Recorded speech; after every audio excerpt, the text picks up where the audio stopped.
Railway कर्मचारी के घर से दिन दहाड़े 15 लाख की चोरी, बेटी की शादी के लिए रखे थे जेवर, 24 घंटे बाद भी नहीं पहुंच पाई पुलिस। रेलवे कर्मचारी के घर से दिन दहाड़े बदमाशों ने लाखों रुपए के जेवरात पार कर सनसनी फैला दी। पीड़ित द्वारा बेटी की शादी के लिए पाई पाई जोड़कर जेवर खरीदे गए थे, जिसे लेकर बदमाश चंपत हो गए। घटना की शिकायत उन्होंने थाने में दर्ज करवाई, लेकिन 24 घंटे बाद भी पुलिस मौका मुआयना करने नहीं पहुँच पाई। यह पूरी घटना रेलवे कॉलोनी की बताई जा रही है।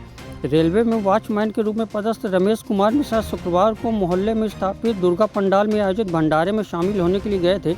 इस दौरान उनके सूने घर को बदमाशों ने निशाना बनाया है। पीछे की तरफ से बदमाश घर के अंदर दाखिल हुए और अलमारी, पेटी और बक्सों को तोड़ दिया। इस दौरान बदमाशों के हाथ यहां रखे करीब 15 लाख रुपए कीमत के जेवर लग गए। पीड़ित ने अपनी बेटी की शादी के लिए पाई पाई जोड़कर जेवर जमा किए थे, जो बदमाश लेकर चंपत हो गए। जब वे वापस लौट कर आए तो घर का पूरा सामान बिखरा देख उनके होश उड़ गए। उन्होंने घटना की शिकायत थाने में दर्ज करवाई, लेकिन 24 घंटे बाद भी पुलिस मौका मुआयना करने नहीं पहुंच पाई। पीड़ित के घर का सामान पूरी तरह से अभी भी बिखरा हुआ है।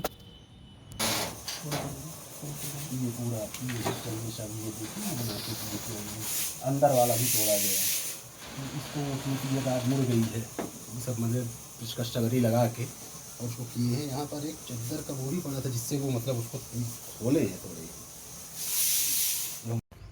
क्या नाम है आपका, किस पोस्ट में है? रमेश कुमार मिश्रा नाम है मेरा, मैं वॉचमैन की पोस्ट पर हूँ पीवे कार्यालय में। ये आपके घर में चोरी हुई, कैसे घटना हुई, क्या क्या ले गए चोर? ये घटना सर ऐसे हुई कि हम लोग मतलब 11 बजे अपने सपरिवार चले गए मंदिर प्रांगण में। वहाँ हम दुर्गा जी की झांकी रखी हुई है अपने ही ऑफिस में, भंडारा था, हवन था। उस सिलसिले में 11 बजे यहाँ से निकलते हैं और जब 2 बजे वापस आते हैं तो देखते हैं कि घर का ताला टूटा हुआ है और अंदर से दरवाज़ा बंद है। जब पीछे से घूम करके गए, बाउंड्री वाल फांद करके, तो पीछे का आंगन साइड का भी दरवाज़ा खुला था अंदर आने के लिए। उस दरवाजे से अंदर गए तो अंदर देखते हैं कि मैंने पूरा सामान अस्त व्यस्त पड़ा है, अलमारी टूटी हुई है। और जब देखते हैं पूरा सारा सामान सोने चांदी का गायब था। उसमें मिसेज थी, वो भी मतलब परेशान हो गई, बेहोश हो गई। उनको उठाया बैठाया, किसी के तरह उनको सांत्वना दे के होश में लाया। फिर उनसे पूछना कि क्या कैसे था, कितना कितना सामान था, उन्होंने बताया। 4 बजे पूरा स्टाफ आया, फिर जा करके FIR के लिए चौराहा थाना पहुँचे हम लोग। वहाँ FIR तो की गई, पर मतलब जितना हमारा सामान नुकसान हुआ, हमारा लगभग 12 से 14 लाख का नुकसान मतलब सामान हुआ है। पर वहाँ उन्होंने ये कहा कि हम इतना नहीं लिख पाएंगे और लगभग 90,000 का उन्होंने दर्शाया सामान। हालांकि हमारा पूरा लिखा गया है नग के हिसाब से इतना इतना, पर वहाँ जो भी स्टाफ थे मुंशी जी, तो उन्होंने ये कहा कि हम मतलब उसका ये अमाउंट इतना नहीं डालेंगे। जो भी जैसी बात रही होगी हम नहीं समझ पा रहे हैं।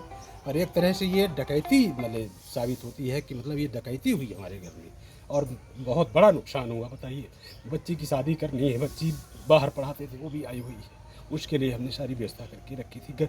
जो भी गहने थे वो हमारी पैतृक संपत्तियाँ थी, जो हमारे मतलब इनके मायके में मिला था, हमारी माँ ने दिया था। कुछ हमने क्रय किया था, उनकी रसीद हमारे पास है। वहाँ रसीद की भी ऐसी मतलब डिमांड आई, तो हमने कहा कि जो हमने क्रय किया उसकी है। बाकी जो पुराने सोने हैं वो मतलब डैमेज करके बनाए जाते हैं, उनकी रसीदें नहीं होती हैं। जैसे अद्दी है, मुहर है, उनको गला के बनाया गया, जो मेरी माँ ने दिया। इनके घर से जो मिला चांदी के सामान थे, तो ऐसा उसमें किसी पर संदेह है आपको? अब संदेह तो है, यहाँ कई वारदातें भी हो चुकी हैं और प्रशासन ध्यान नहीं दे पा रहा। यहाँ आए दिन मतलब हर 3 दिन में एक घटना घटित हो रही। बगल से एक मोटरसाइकिल चोरी हुई, स्टाफ का लड़का था वो भी। इसके पहले वहाँ शुक्ला जी के यहाँ मतलब ऐसे ही चोरी हुई जैसे मेरे हुए, पर उनके यहाँ कम नुकसान हुआ। और संदेही स्टाफ के ही 2 लड़के भी हैं, ऐसा भी है।